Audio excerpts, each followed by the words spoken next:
Hello everyone, welcome back to our channel. इस video series में हम देख रहे थे निफ्टी और बैंक निफ्टी के कुछ इंपॉर्टेंट लेवल्स, जिसके हेल्प से हम एक ट्रेड ले रहे थे और एक अच्छा प्रॉफिट भी जनरेट कर रहे थे। तो चलिए फिर से देखते हैं क्या रहने वाला हमारा ट्रेड सेटअप और कैसे रहने वाले थे निफ्टी की और बैंक निफ्टी की अगले वीक की सफर।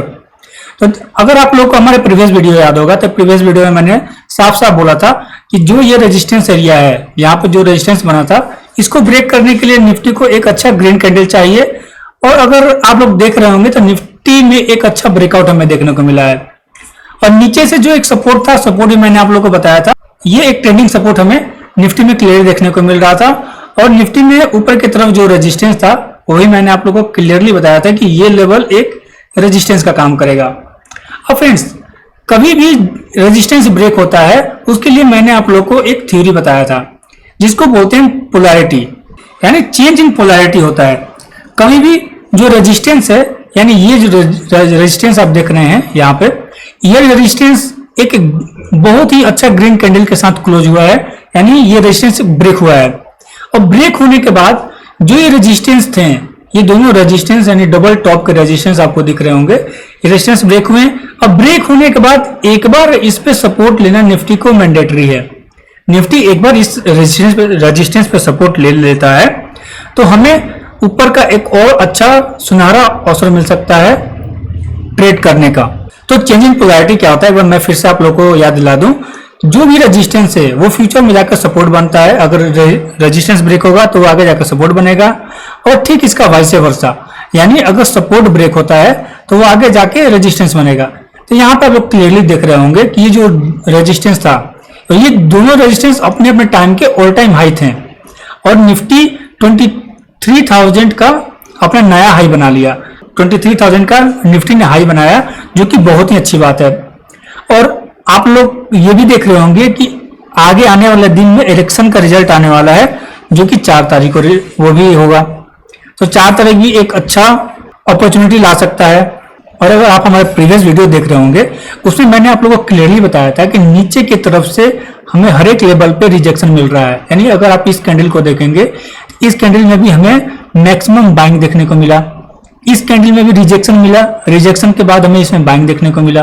और ये तो एक और अच्छा खासा ट्रेंडिंग सपोर्ट भी था, 3 बार इसने इसी पॉइंट पे आके सपोर्ट लिया। तो आगे का सफर अब निफ्टी का क्या रहने वाला है, उस चीज को थोड़ा सा हम बारीकी से देख लेते हैं। तो दोस्तों चलिए शुरू करते हैं निफ्टी का अगले वीक का सफर कहाँ जाने वाला है उसको देखने के लिए। और जो हमारा ट्रेड सेटअप है, उस ट्रेड सेटअप में मैंने आप लोगों को क्लियरली बताया है कि उसमें हमें 4 चीज को ऑब्जर्व करना है। 4 चीज में जो पहला चीज आ जाता है वो होता है मार्केट में अभी करंटली ट्रेंड क्या चल रहा है। ट्रेंड के बाद जो मेजर सपोर्ट एंड रेजिस्टेंस कहाँ कहाँ अवेलेबल है उसको भी हमको ऑब्जर्व करना पड़ता है। उसके बाद इंडिकेटर तो जरूरी है। अगर आप एक नए ट्रेडर हैं तो आपको एक इंडिकेटर लगाना और सीखना होगा। कौन से इंडिकेटर वो आप खुद देखिए। जो चौथा चीज में हमें कैंडल को भी एनालाइज करना आना चाहिए, यानी कैंडल्स का बॉडी कैसा बना है, कैंडल्स का हाई कहाँ गया है, कैंडल का लो कहाँ गया है। तो वो चीज को ऑब्जर्व करना बहुत ही मैंडेटरी होता है, तभी हम जाकर एक अच्छा प्रॉफिटेबल ट्रेड ले सकते हैं। तो ट्रेंड की अगर बात करें तो ट्रेंड आप लोगों को क्लियरली दिख रहा होगा कि जब से यहाँ पे लो बना 21,000 अप्रोक्स 21,750 का लो यहाँ पे बना था, उस लो के बाद से अभी भी निफ्टी एक नया ऑल टाइम हाई बनाया, 23,000 का हाई टच कर लिया। अब इस सफर में हमें क्लियरली दिख रहा है कि मार्केट का मूड हमें ऊपर की तरफ है। तो ट्रेंड में कोई भी डाउट नहीं है, ट्रेंड अभी अपवर्ड है, यानी अप ट्रेंड मार्केट चल रहा है। अभी आते हैं हम कैंडल के पास। कैंडल में अगर डेली टाइम फ्रेम पर कैंडल देखेंगे तो जो ये ट्रेडिंग सेशन का कैंडल था, ये एक फुल्ली बुलिश कैंडल था। ये फुल्ली बुलिश कैंडल था। और बुलिश कैंडल के बाद जो प्रीवियस ट्रेडिंग सेशन था, प्रीवियस ट्रेडिंग सेशन के जो कैंडल बना है 1 डेली टाइम फ्रेम पर, डेली टाइम फ्रेम इस कैंडल में हमें एक रिजेक्शन भी देखने को मिला। यानी जैसे ही ये अपने 23,000 के मार्क को टच किया, वहां से हमें रिजेक्शन देखने को मिला। अब बात वही आ जाती है कि क्या ये जो ब्रेकआउट है ये सस्टेन करेगा या फिर नहीं। और फ्रेंड्स, कभी भी ब्रेकआउट को सस्टेन करने के लिए मैंने आप लोग को 2 चीज बोला है देखने के लिए कि क्या ये फॉल्स ब्रेकआउट है या फिर नहीं है। उस चीज से हमें क्लियरिटी मिल जाता है। उसके लिए हमको देखना पड़ेगा वॉल्यूम, और वॉल्यूम और दूसरा ओपन इंटरेस्ट का डाटा। ओपन इंटरेस्ट का डाटा मैंडेटरी हो जाता है। अगर आप करंट ओपन इंटरेस्ट का डाटा देखेंगे, उसमें पुट राइटिंग ज्यादा हो रहा है, पुट राइटिंग ज्यादा हो रहा है। अगर और आप थोड़ा सा एफआईआई और डीआईआई का भी डाटा देखेंगे, प्रीवियस 2 से 3 दिन के अंदर में हेवी बाइंग कर रहे हैं। एफआईआई डीआईआई भी इसमें बाइंग कर रहे हैं। मार्केट का मूड भी पॉजिटिव है, ओपन इंटरेस्ट का डाटा भी हमें अच्छा दिख रहा है। तो हम बोल सकते हैं इस बेसिस पे कि ये एक माइनर रिजेक्शन था। इस रिजेक्शन को सस्टेन नहीं करेगा और फर्दर हमें एक ऊपर की रैली देखने को मिल सकती है निफ्टी के अंदर। जो कि 4 चीज था हमें देखने के लिए, उसमें हमने ट्रेंड देख लिया और कैंडल देख लिया। अब आते हैं हम सपोर्ट एंड रेजिस्टेंस के पास। सपोर्ट एंड रेजिस्टेंस में फ्रेंड अभी ऊपर की तरफ तो इसमें कुछ नहीं है, ऊपर की तरफ हमें केवल डाटा के बेसिस पर जाना पड़ेगा और जो प्रीवियस डे का हाई था वो हाई हमें एक रेजिस्टेंस देगा। ऊपर की तरफ रेजिस्टेंस में हमें केवल निफ्टी के अंदर यही चीज है जो कि निकल कर आता है 23,016 के पास। यानी 23,016 का लेवल निफ्टी के लिए एक रेजिस्टेंस का लेवल है। इसको क्रॉस करेगा तो ये फर्दर और आगे ऊपर मूव कर सकता है। अब छोटे छोटे टाइम फ्रेम पर आते हैं, उस पर हम देखते हैं कि और निफ्टी के पास कौन कौन से लेवल अवेलेबल हैं। उसके लिए हम आते हैं 1 आवर के टाइम फ्रेम पर।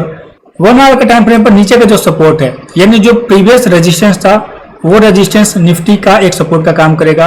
तो इस चीज को हम मार्क कर देते हैं सपोर्ट 1 से, यानी जो कि लेवल निकल कर आता है 22,700 से लेकर 22,750 का लेवल निफ्टी के लिए एक सपोर्ट का काम करेगा। रेजिस्टेंस मात्र एक ही है जो कि 23,016 का रेजिस्टेंस है। इसके ऊपर खुला सागर है, इसके ऊपर वो कहीं भी जा सकता है। अब यहाँ पर साइकोलॉजिकल लेवल पे जो रेजिस्टेंस बिल्ड होंगे उस टाइम पे हम उस चीज को ऑब्जर्व करने की कोशिश करेंगे। अगर ये लेवल सपोर्ट का ये लेवल ब्रेक होता है तो निफ्टी में हमें फिर नीचे कौन से लेवल, निफ्टी में हमें 22,500 का लेवल इजीली देखने को मिल सकते हैं। 22,500 का लेवल पे हमें एक माइनर सपोर्ट बिल्ड होते हुए दिख रहा है। अगर आप ओपन इंटरेस्ट का डाटा भी देखेंगे उसमें भी हमें 22,500 का लेवल एक सपोर्ट का काम करते हुए दिखेगा। ये तो हो गया 2 चीज। अब फ्रेंड्स हम देखते हैं इंडिकेटर का। इंडिकेटर में देखिए आप कोई सा भी इंडिकेटर यूज कर सकते हैं। बहुत लोग इसमें RSI यूज करते हैं, बहुत सारे लोग मूविंग एवरेज यूज करते हैं, MACD भी बहुत लोग यूज करते हैं, यानी वेरियस टाइप्स के इंडिकेटर। कोई बोलिंजर बैंड यूज करता है। तो आप जिस इंडिकेटर में माहिर हैं, मेरा सलाह वही रहेगा कि आप एक ही इंडिकेटर रखें, मल्टीपल इंडिकेटर्स की तरफ ना जाएं, नहीं तो आपको एक हेवी लॉस भी देखने को मिल सकता है। तो मैं जो इंडिकेटर यूज करता हूं और हुआ है, तो यहां से हमें फिलहाल आवरली टाइम फ्रेम पर मार्केट ऊपर जाता हुआ नजर आ रहा है। अगर आप थोड़ा सा पीछे जाएं और यहां पर देखें, यहाँ पे 2050 का डाउन साइड में क्रॉस ओवर हुआ है और मार्केट यहाँ पे एक बेरिश मोमेंट बना के नीचे आता हुआ दिख रहा था। तो इस बेसिस पे हम एक ट्रेड सेटअप बना सकते हैं। अब उसके अनुसार जो हमारा ट्रेड सेटअप है उसके अनुसार जो 20 EMA है, 20 EMA के पास एक बार प्राइस आकर होल्ड करेगा या फिर कर सकता है। अब देखिए यहाँ पर 2 कंडीशन होता है, नहीं तो ये 20 EMA के पास प्राइस आ जाए या फिर प्राइस जो है वो 20 EMA के पास चला जाए। अब अगर प्राइस नीचे आता है तो इस चीज को बोलते हैं हम पुल बैक, यानी मार्केट ऊपर जा रहा था और फिर हमने पुल बैक लिया, फिर 20 EMA के पास आया। अंडरस्टैंडिंग? और अगर EMA प्राइस के पास जाता है, इस कंडीशन में मार्केट साइडवेज हो जाता है, मार्केट ना ऊपर जाएगा और मार्केट ना नीचे आएगा। तो ये कंडीशन बनता है। तो उसके बेसिस पे हमने एक मार्क कर लिया कि 22,826 का लेवल भी निफ्टी में एक सपोर्ट का काम करेगा। अब ये जो 2 से 3 लेवल थे ये काफी हैं अपने ट्रेडिंग, कोई भी एक ट्रेड लेने के लिए। तो फ्रेंड्स मेरा सलाह रहेगा आप इसी बेसिस पे ट्रेड ले। और जो बैंक निफ्टी है, बैंक निफ्टी में भी सेम कंडीशन रहेगा। बैंक निफ्टी को मैं एनालाइज नहीं कर रहा हूँ इस वीडियो में, थोड़ा सा टाइम का कमी है। तो निफ्टी के ही इस बेसिस पे आप ट्रेड ले सकते हैं। बैंक निफ्टी में भी सेम एनालिसिस उसमें भी है। मिलते हैं अब हम नेक्स्ट वीडियो में। और फ्रेंड्स अगर आप इस चैनल पर नए हैं तो प्लीज इसको एक सब्सक्राइब करें और अपने दोस्तों के पास भी शेयर करें। Thank you.